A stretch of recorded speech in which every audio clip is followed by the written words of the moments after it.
Welcome to Shovelware Diggers. Our dig team is currently excavating the Softkey Shareware 2000 Hit Games 2CD collection. You can find a link in the video description listing the entire directory structure of this archive. Here's what our diggers have for week 209. For more information on how to join the dig team, simply follow the Patreon link in the video description.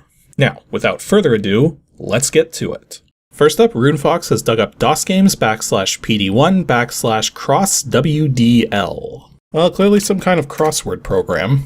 We got a DJC fonts and homonyms, LGJC fonts. Do you have a README?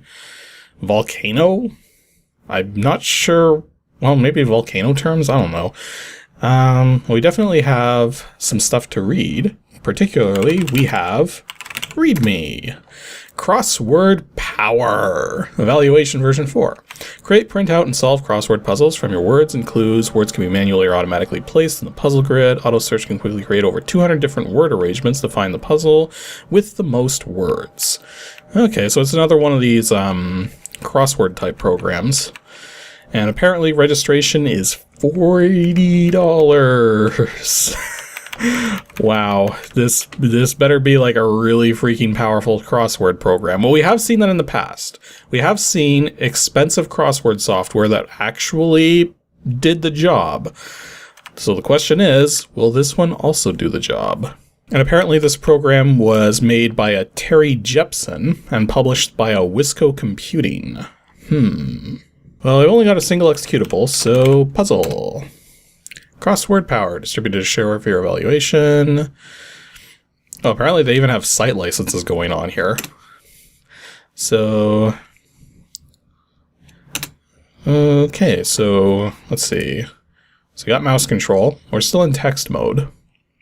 So left and right arrow keys remove mouse between menus. Select items. Okay, so, okay, that's just a basic help thing right at the top there. So you got word list, got puzzle, output, settings. So we can load our first word list. So it says problem reading directory. Maybe I have to set something up there. Additional settings. So I accidentally just clicked the mouse as I was trying to grab it to move it somewhere, and it gave me an illegal function call and crashed the program. Well, we're off to a great start at this rate. Oh, apparently just clicking anywhere on the settings screen crashes it. Okay, well so far I'm not impressed. Okay, let's just go create, because maybe it has a puzzle already, like stuff already loaded, because it says homonyms at the bottom there. So, I don't know, enter file name, test. Subject heading, test. Okay, so I guess this is where we put in the words we want. Apparently we can have up to 80 words in a single puzzle. So I'm not entirely certain what words we should have here. So let's just do word and puzzle and I don't know, stop, things, magnet. I'm just coming up with random words off the top of my head. Okay, once again, all I did was click and the program crashed. So you know what? No. For a $40 piece of software, I don't want it to be crashing all the time. Like, why is it even crashing? All it says is illegal function call, and it happens anytime I freaking click the mouse. Okay, I spent a few minutes here and put together a list of words here. It's only 16 big, but that'll do. So we go save now. So I think that's Alt-S. Does that do anything? I mean, it can't be the S key because that would just change the clue there. Oh, next action, S. Okay, test successfully saved. So now to get back to the menu here. So now if I want to do automatic arrangement. Okay, so it did arrange everything into a puzzle there. I wonder if there's a... Oh, it wasn't able to use all the words for some reason. Okay, and apparently I can push a combination of buttons here to get like an EGA rendering of what the puzzle layout would be. And can also save that to disk using the PCX graphics function there. Well, there's a find best single puzzle. Okay, so it actually did find a puzzle combination there, which I think is going to use all of the words. All words in the word list were used. Okay. So yeah, I'm going to guess this program is probably a lot more powerful if you have like a lot more words to work from. The list was able to go up to 80. I have no idea what the full version would allow, because it doesn't really say here. Hang on. The order form that we read earlier, in the ordering information we read earlier in the README said $39.95. The program is saying $41.95. That's a little sketchy when your registration fee is not the same between your program and the documentation. So that was Crossword Power. Apart from the fact that clicking a mouse button crashes the entire program, it does work, and it does have features to it, but I think the other really powerful crossword program we saw earlier on is definitely a better pick than this one. But this one's still okay. It's just, I don't know if it's worth $40 with the problems it has, but then it could be down to emulation, so whatever. Next up, we have a team dig from the Great Codeholio and Alex. DOSGAMES /arcade /EGA Maze. Well, it's going to be a maze program of some kind. That's all we got to go on. EGA Maze, doc, executable, and font. It's a little weird that the font is dated more than like several months ahead of the actual program. Whatever. Edit EGA Maze .doc. Let's see what we got here. Maze, a deadly game of maze for 1 or 2 players, a product of Software Concepts. Because deadly maze is somehow a thing? I don't know, I've eaten some pretty bad corn before. This game of maze provides beautiful 3-dimensional and top-down views of labyrinths and your human or computer opponent. Sonar beeps tell you how close you are to your opponent. You must figure out how to negotiate the maze to get close enough to your opponent to fire. If you're in danger of being destroyed, then you can run away and recuperate. Taunt your opponent with his cowardice for running away, or entice him into your trap, or send any message through the message box. Okay, so is this like a... Oh, yeah. So this is apparently a modem-based game, just looking from the fact that there's mentions of communications here, and also a solo play mode. Although, looking at the details here, it may be that this doesn't do a lot of automatic modem handling. So, one of the things that a lot of early modem users might have missed out on, if they weren't really early modem users, is having to type in all the commands into a terminal by hand. Because a lot of us who were playing modem-based games in the 90s, we just had the game do all that messy modem communication stuff for us. Like, you just punch in the details and it sends all the commands itself. But before then, when you're running with a terminal, you gotta type in all the commands manually, and that's not fun. Like, curiously, I'm not seeing any author information or ordering information or anything like that in here, short of this one software concepts. So, maybe it's in the game itself? I'm gonna find out in a second. Well, there's our maze. Okay, there's our copyright notice. So apparently it's $15 to a John Stanley, and that is a very hard red to read against that gray. Okay, so this actually like looks pretty competent in terms of the overall look here, because you got like proper 3D going on here. Okay, so the down button simply reverses your direction, so it's an about face button. So I don't like that particularly, because I prefer down to actually be like a reverse movement, but whatever. So it's interesting that it actually gives you like the top-down view like this. Though I'm guessing the objective is to just... Or no, wait, the objective was to actually kill your opponent. So the maze itself doesn't actually have like any exits to it. So page up is the fire key, which is kind of weird. But other than that, there's also the solo mode with F9. All page up does is make a beep. Okay, well let's try putting it into solo mode. Entering solo play mode.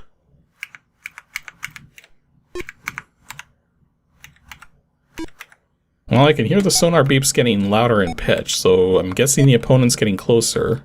Oh jeez, what the? It's terrifying! And apparently he's getting a lot of shots off. Oh wow, can't say I was expecting that face to just pop up out of nowhere. Oh, that's perfect. Halloween's right around the corner. But like, I mean, here's the problem: is that you couldn't really, I couldn't really tell if he was like facing me or. Not to mention it was my first time playing, so I had no idea like how loud the beeps are supposed to get. Okay, so I'm actually successfully getting some shots off because he's dropping in height as I shoot him.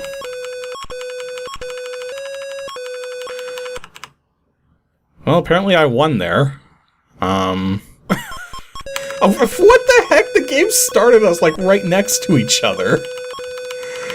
And now I'm just yeah, all you do is you mash the page up button and I win. Yeah, and I should mention the controls are not very responsive. Now I did turn the cycles count down because of whoop.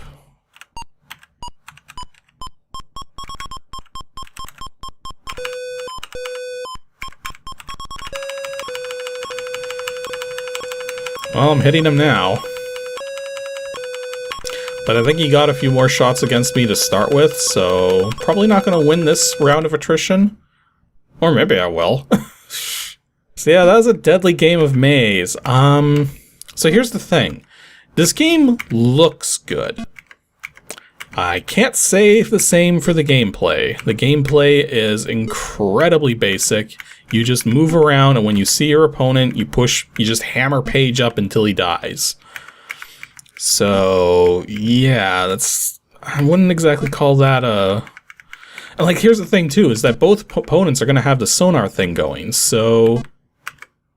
Oh, that's interesting. If you push forward while you're at a corner, it'll actually turn you towards the valid direction. But not if you're at a T intersection, which kind of makes sense. There, we'll trap him in the dead end here. Now you can't go anywhere.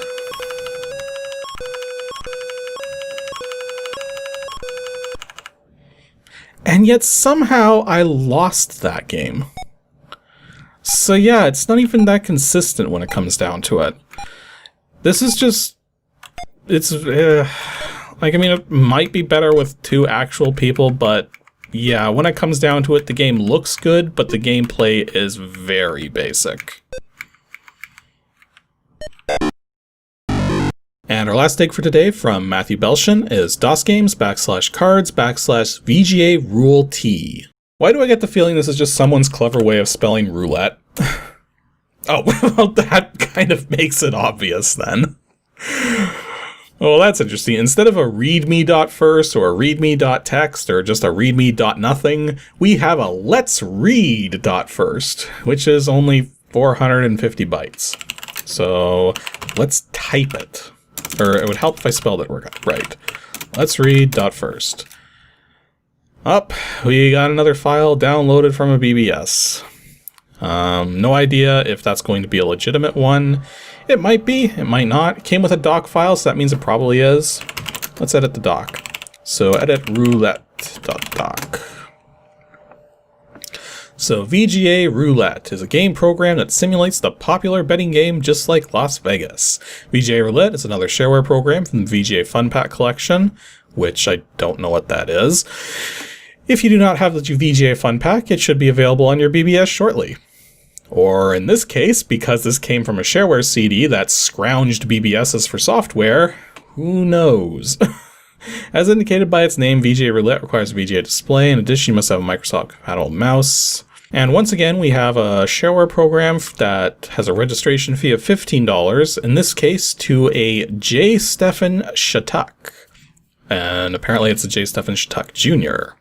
That's presuming I'm pronouncing that right, because I have never heard that last name before. Well, there wasn't much else to it, so I guess we'll just run the program. Not Roulette. Roulette. Or something like that. Oh, we've got effects. And there's more about the registration again. Pressing enter didn't do anything, so this might be time limited, and there it goes. Okay, so this actually looks fairly decent. So welcome to VGA Roulette. What are your 3 initials? Oh, it's not auto-capitalized for some reason. Enter your secret password. 10 characters max. My secret password is going to be 1, 2, 3, 4, 5, 6, 7, 8, 9, 0. And no, I do not use that password anywhere. Don't even attempt it. And add it to the players list. See, so my guess is it's doing that because if multiple people have profiles on here, it doesn't want anybody screwing with anyone else's profiles. Now, you don't see that commonly, but it's definitely a thing that I have seen before. So apparently we started with $25,000. And as we can see, it is currently oh, wait. This timer's actually off track. It was showing 2:04 something while my system clock actually read 2:05. So this clock here is not actually pulling from the actual, like, it clearly pulled the time value properly to start with, but it's clearly not using it properly from that point. So let's see here. So we can select different chip sizes, which kind of makes sense. And then we can put it wherever we want to on the betting here. I do like that it actually indicates all the middle bets you can perform, because that's something not a lot of people who play roulette for the first time are aware of this. But you don't have to bet on the spaces themselves. Specifically with the numbers here, you can bet between the spaces. So a bet right here would bet on both the 1 and the 2. A bet right here would bet on the 2, 3, 5, and 6. Or you can claim entire rows. So a bet right here would be 7, 8, 9. Or you can even claim 2 rows at a time with these bets. So that would be 7, 8, 9, 10, 11, 12. And the way I like to play roulette is to bet on 4 mid-corners at a time. So like that. So I would covering the 16 through the 24, and if any of those hit, I will see a profit over all of this. So that's part of the reason why I like betting in that manner. I was trying to combine the words fashion and manner at the same time. So I guess you click on the wheel to spin it. Or not.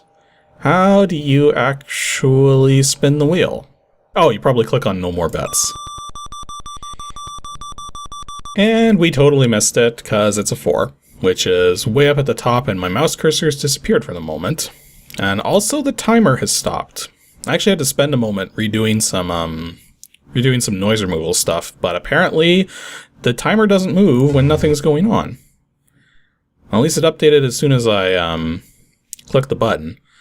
Well, anyways, let's just do the same bet over again. So there's our spots. No more bets. It actually takes quite a while for the wheel to stop spinning, but at the same time, it's not really spinning, is it? It's just a number that's randomly changing. Oh goody, a 00, and that's when nobody wins. Well, I mean, unless you bet on the 0 or the 00, but usually that doesn't happen. Like, the 0 and the 00 are what help to balance out the whole betting scheme so that in the long run, the house wins. Because when it comes down to it, the odds and payouts in roulette, when you don't take the 0 and 00 into account, are actually pretty even. This is gonna work sooner or later. Because, like, I mean, the chance, it's, when you have 9 numbers covered, out of 36 numbers, you pretty much have a 1 in 4 chance of hitting at least one of them. Like, it's not exactly 1 in 4 because, again, 0 and 00, but I mean, sooner or later. Well, so much for 1 in 4 odds being a thing, because I've already got, this is the 10th spin now, and I haven't even won once, and I've been betting the same thing, which should, again, be roughly 1 in 4, just slightly less. Well, this is the last spin I can take with that pattern of 500s there, because I burnt through the starting cash already. What the heck? Like, almost all of the numbers have been right over here or right over here. There's been, like, nothing in the middle. That's ridiculous. Or it can just be 35 again. Well, I guess I'm not going to find out what happens when you win in this game, because for some reason I can't freaking win. Well, there's one thing we can do. We can just put 500 on even and on odd. Now, you wouldn't normally do this in roulette because you're just going to end up winning back exactly what you spent. Unless 0 or 00 gets hit. But I just want to see what happens when you win something.